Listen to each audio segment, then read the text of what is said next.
concrètement, l'ennemi est au milieu de votre dispositif. Correct? Négatif.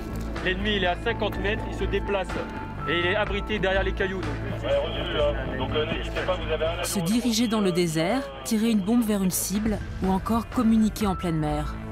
En quelques années, les satellites sont devenus indispensables au bon déroulement des opérations militaires. Mais dans l'espace, ces structures de métal sont vulnérables à de nombreuses menaces. Quelles sont-elles et comment l'armée protège-t-elle ces satellites?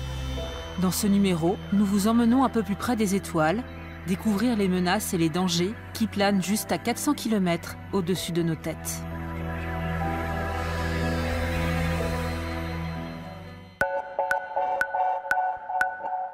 Vous ne vous en rendez pas compte, mais tous vos gestes quotidiens dépendent des satellites. Tous les jours, un individu en utilise en moyenne 47, rien qu'en téléphonant, en surfant sur Internet ou encore en retirant de l'argent aux distributeurs. Dans le domaine militaire, ils sont même devenus incontournables. Une dizaine de satellites contribuent au succès des opérations. Les théâtres d'opération sont de plus en plus grands. Vous avez plusieurs milliers de kilomètres entre les centres de commandement et ceux qui sont au cœur des opérations. Donc vous êtes obligé de faire transiter beaucoup d'informations sur de grandes distances, d'où la nécessité d'avoir des communications par satellite. Le deuxième important, c'est bien sûr l'observation. Enfin, nous nous localisons grâce à des systèmes de localisation par satellite, le GPS du côté américain et bientôt Galileo pour les Européens. Les besoins satellitaires dans le domaine civil et militaire connaissent depuis quelques années une croissance sans précédent. Actuellement, il y a à peu près 1500 satellites qui sont positionnés autour de la Terre, que ce soit sur les orbites basses, sur les orbites médianes ou sur les orbites géostationnaires. Ce nombre va augmenter considérablement du fait de nouveaux acteurs arrivant dans l'espace, des acteurs privés. On peut considérer qu'actuellement, ces 1500 satellites deviendront 6000 dans les 5 à 10 ans à venir.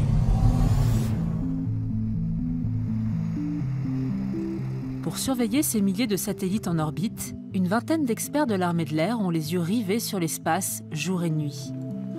Ces experts appartiennent au Centre opérationnel de surveillance militaire des objets spatiaux, appelé aussi Cosmos. Leur mission, établir la situation spatiale, appuyer les opérations et protéger le territoire national. Au Cosmos, on a la chance de faire partie des rares nations à avoir des capteurs de surveillance de l'espace. Donc le capteur principal, c'est le système GRAV, qui est un radar de veille, qui nous permet de surveiller en permanence un certain cône de détection. Et à chaque fois qu'un objet passe dans ce système de détection, il nous fournit une piste. Et à partir de là, on construit petit à petit un catalogue d'objets spatiaux qui nous permettent donc de dire telle piste, c'est tel objet, il est en train de faire ça, il a telle mission. Et on sait quel est le degré de menace potentielle qu'il peut avoir. En complément du système GRAV, nos experts utilisent un autre radar permettant de suivre des objets suspects évoluant en orbite basse, le SATAM. Le SATAM, on l'utilise pour poursuivre un objet uniquement. Et l'intérêt de ce système, c'est d'affiner plus précisément l'orbite d'un objet, dans un cas particulier, qui peut être celui, par exemple, d'un risque de collision que l'on veut lever. Surveillance des satellites, mais également des débris gravitant autour de la Terre. Car ces derniers représentent un véritable risque. Une collision est catastrophique puisqu'elle peut engendrer d'autres collisions par effet de chaîne. Une collision sur un satellite français va avoir un impact pour les satellites d'une autre nation et inversement. Donc on a une communauté qui travaille de façon collaborative pour éviter ce genre de risque de collision. Et dès qu'on a une information d'un de ces types de risques, on la partage avec les autres. Donc lui, c'est un expérimental. Il sert à étudier la résistance des matériaux. Le Cosmos échange quotidiennement des informations avec ses partenaires européens et américains. Il travaille surtout en étroite collaboration avec le CNES. À Toulouse, dans les locaux du Centre d'orbitographie opérationnelle, une équipe d'ingénieurs calcule les probabilités de collision et de rentrée atmosphérique à partir des données militaires. Les satellites en orbite basse évoluent à 7 km par seconde. En orbite géostationnaire, ils évoluent encore à une vitesse de 3 km par seconde. Et donc à ces vitesses-là, même une écaille de peinture de quelques grammes peut générer des dégâts tout à fait considérables au satellite, soit dans le panneau solaire, soit pour des objets un peu plus gros, une destruction complète du satellite et donc la perte définitive de la mission. Le deuxième danger, c'est que si un satellite est détruit, il va générer d'autres débris. Donc typiquement, Sentinelle 1A a été heurté par un petit objet invisible au radar à l'été 2016. Cela a généré 9 débris visibles au radar. On ne sait pas combien, ça en a généré d'autres qui sont invisibles au radar.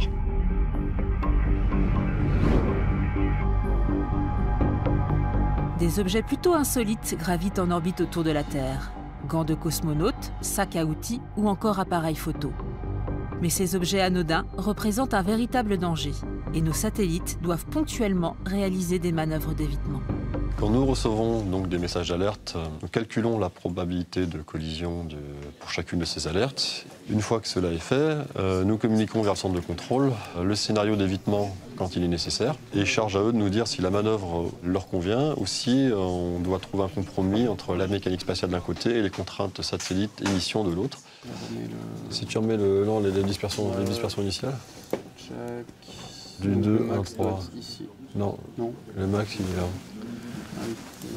Je pense qu'il faut dilater le normal pour augmenter la proba. En 2017, 9 risques de collision ont été observés, dont un nécessitant le déplacement d'un satellite militaire.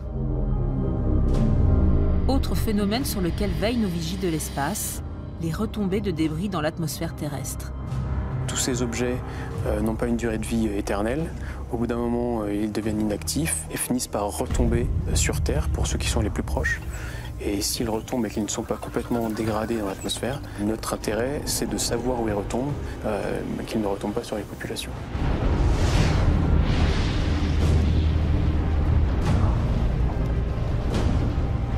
Dernièrement, le Cosmos et le CNES ont surveillé de près la rentrée atmosphérique de la station spatiale chinoise Tiangong, pesant près de 8,5 tonnes. Notre activité s'inscrit dans le cadre de l'EUSST, qui est un projet européen de surveillance de l'espace. Nous allons par exemple mettre en place une coopération pour suivre la rentrée de la station spatiale chinoise. Et donc nous allons mettre en commun des moyens radars. Prévenir les collisions, anticiper les rentrées atmosphériques à risque. En surveillant l'espace, le Cosmos contribue également à la réussite des opérations militaires.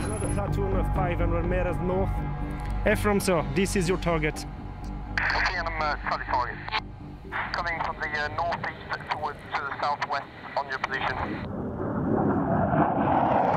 Si vous planifiez de sortir tous les avions des shelters pour faire un raid aérien tel jour à telle heure, à ce moment-là, on peut vous dire qu'il y aura un satellite qui peut fournir des services pour votre ennemi et donc prendre des images de tous ces avions qui sortent des shelters au même moment. Donc on va leur fournir l'information en disant peut-être c'est mieux de planifier ça à un autre moment. Donc ça c'est ce qu'on appelle la prévision de passage. On peut le faire dans un sens comme dans l'autre. Pour pouvoir fournir cette information cruciale, il est indispensable de s'assurer de la disponibilité des moyens satellitaires. On est capable d'analyser la constellation du GPS pour fournir un service aux opérateurs leur indiquant la qualité du signal. Est-ce qu'il sera meilleur dans tel créneau de la journée que tel autre? Et ça, c'est en particulier très important dès le moment où vous délivrez un armement qui est sur guidage GPS. Une météo solaire est également livrée quotidiennement aux forces. L'activité du Soleil peut avoir une grande influence sur le bon fonctionnement des moyens satellitaires. Le Soleil, en fait, est un espèce d'énorme réacteur nucléaire, un volcan en ébullition perpétuelle, qui est en permanence en train d'envoyer des radiations dans le milieu interstellaire, dont une partie arrive jusque sur la Terre. Nous, êtres humains, on est protégés par ça grâce à l'atmosphère, mais tous les satellites qui sont sur le chemin, eux, le sont beaucoup moins. Et ces radiations peuvent perturber le fonctionnement du satellite en dégradant ses performances ou dégradant sa durée de vie, en abîmant ses panneaux solaires, par exemple, ou faire des interférences sur les communications qu'il peut avoir avec le sol. Mais nos satellites peuvent également être menacés par des actions humaines. Au milieu des nuages d'objets spatiaux peuvent parfois se dissimuler des satellites espions. Les grandes puissances spatiales se sont toutes dotées de moyens de protéger et d'agir dans l'espace. Cette action, elle peut prendre plusieurs formes. Des rapprochements de satellites qui viennent regarder ce que nous faisons, qui se positionnent dans l'axe de nos transmissions, qui les écoutent. Ça prend la forme de missiles anti-satellites, d'armes qui sont capables de perturber les satellites.